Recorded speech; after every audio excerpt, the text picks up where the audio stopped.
ये कहानी है 1938 की,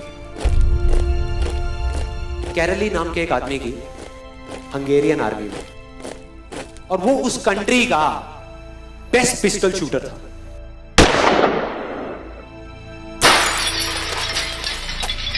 जितनी भी नेशनल चैंपियनशिप्स हुई थी उस कंट्री में, उसको वो जीत चुका था। और सबको ऑलमोस्ट कंफर्म था कि 1940s में जो ओलंपिक्स होने वाले हैं उसमें गोल्ड मेडल कैरली को ही मिलेगा। और उसने सालों से ट्रेनिंग करी थी। उसका एक ही सपना था, एक ही फोकस था कि मुझे अपने इस हाथ को दुनिया का बेस्ट शूटिंग हैंड बनाना है, बेस्ट बनाना है, बेस्ट बनाना है। और वो कामयाब हो गया, उसने बना लिया बेस्ट शूटिंग हैंड। सिर्फ 2 साल का फर्क था। 1938 में एक आर्मी का ट्रेनिंग कैंप चल रहा था। क्योंकि वो आर्मी में था तो एक एक्सीडेंट हो गया। उसके उसी हाथ में जिससे उसने गोल्ड मेडल जीतना था, उसमें एक हैंड ग्रेनेड फट गया और वो हाथ चला गया। जो उसका सपना था, जो फोकस था, सब खत्म।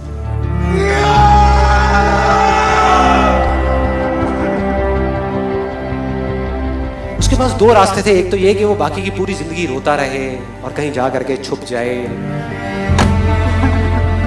या अपना जो गोल था जिस पे उसने फोकस किया हुआ था उसको पकड़ करके रखे। तो उसने फोकस किया उस पे नहीं जो चला गया था, जो उसके पास नहीं था। उसने फोकस किया उस पे जो उसके पास था।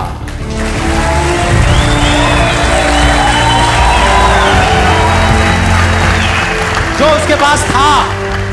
और क्या था उसके पास में? एक लेफ्ट हैंड, एक ऐसा हाथ जिससे वो लिख तक नहीं सकता था। 1 महीने तक उसका हॉस्पिटल में इलाज चला इस हाथ के लिए।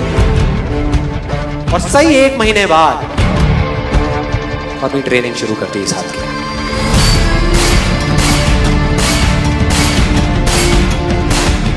ट्रेनिंग के 1 साल बाद, मतलब कि 1939 में वो वापस आया। नेशनल चैंपियनशिप्स हो रही थी वहीं पे हंगरी में, और बाकी भी बहुत सारे पिस्टल शूटर्स थे वहां पर। उन्होंने जा करके उसको कांग्रेचुलेट किया।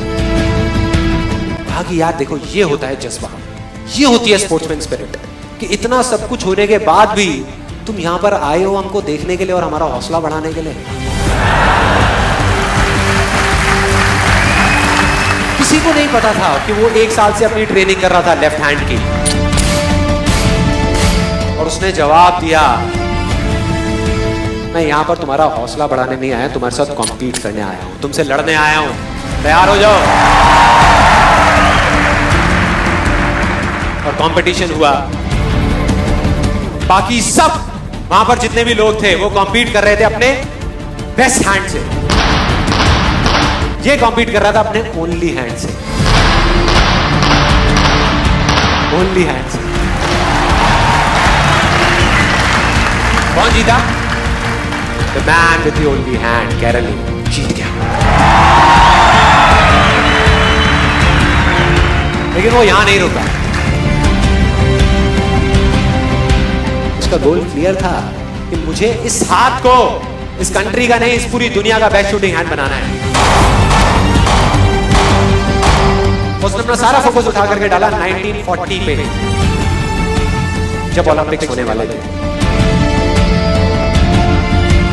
लेकिन 1940s के ओलंपिक्स कैंसिल हो गए वर्ल्ड वॉर की वजह से।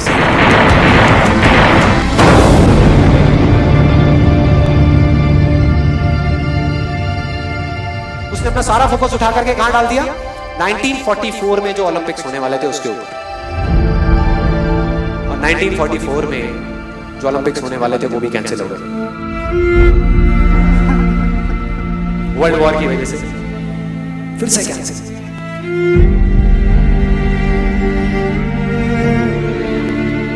उसने अपना सारा फोकस उठा करके डाल दिया 1948 के ओलंपिक्स में। 1938 में उसकी एज थी 28 साल। 1948 में उसकी एज हो चुकी थी 38 इयर्स। और जो यंगर जो प्लेयर्स आते हैं निकल करके, उनसे कॉम्पीट करना मुश्किल होता चला जाता है। लेकिन मुश्किल नाम का ये वर्ड था ही नहीं उसकी डिक्शनरी में। वो गया, पूरे वर्ल्ड के बेस्ट शूटर्स आए हुए थे जो अपने बेस्ट हैंड से कॉम्पीट कर रहे थे, और ये अपने ओनली हैंड से कॉम्पीट कर रहा था। और कौन जीता? The man with the only hand.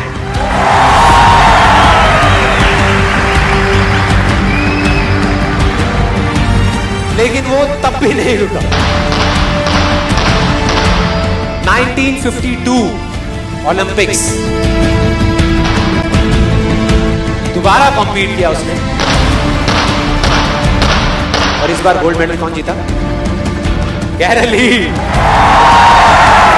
4 साल बाद दोबारा से, और पूरी की पूरी हिस्ट्री को बदल करके रख दिया ओलंपिक्स। इस पर्टिकुलर कंपटीशन में उससे पहले किसी भी एथलीट ने लगातार 2 गोल्ड मेडल्स नहीं जीते।